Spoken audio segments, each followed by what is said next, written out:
afternoon, everyone. This is Marilyn Boudreau with Century 21 in Lake Charles, Louisiana. Today I wanted to talk a little bit about roofs and roof inspection.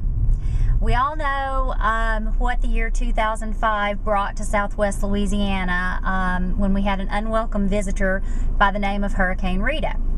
Most all of Calcasieu Parish had their roofs replaced, by insurance. There were, shingles that had blown off. People had trees that had fallen on their roofs, and so what we actually saw come out of that is probably 90% of homes, that went through Hurricane Rita in 2005 had the roof replaced. Well, we're now in 2011, so we're 5 years, past Hurricane Rita, and of course, buyers always want to know, well, what condition is the roof in? And more than likely, when we refer to the disclosures, we see that they were replaced in 2005. And I like to have a little term that I refer to roofs such as Rita Roofs. That's what I call them, Rita Roofs, because they were replaced in 2005. Let's say a house is actually older than that, though, and perhaps the roof hasn't been replaced. Maybe the home is 10 or 12 years old and it didn't have any damage, so the roof has not been placed. What can happen, and what is becoming common occurrence with the insurance companies, is that they will require a roof inspection.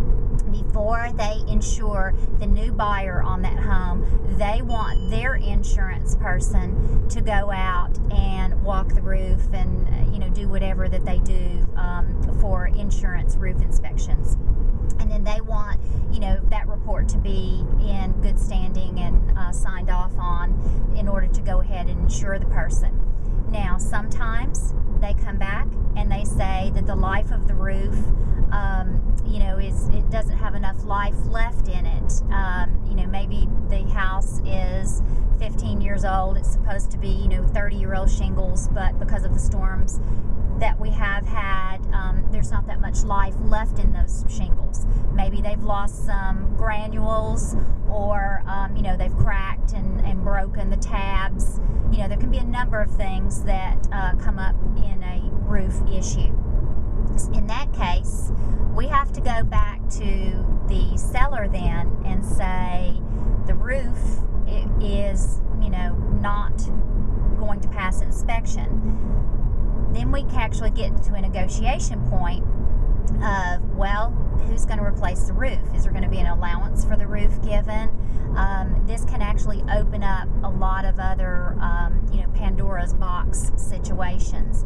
So just want to make sure and caution buyers that during your inspection period, you may want to have that done, not only by a home inspector, but if the home inspector does suggest that there's no life left in the roof, you may want to obtain a quote from a roofing person to actually give you a contractor, appraisal type quote of what it would cost to replace the roof. And that is another negotiating point that could come up in your transaction. That is a tip for today that I just want to make everyone aware of in our current marketplace. This is Marilyn Boudreau in Lake Charles. If you have any other questions or you are looking for real estate information, please visit my website, marilynboudreau.com. Thanks. Have a great day.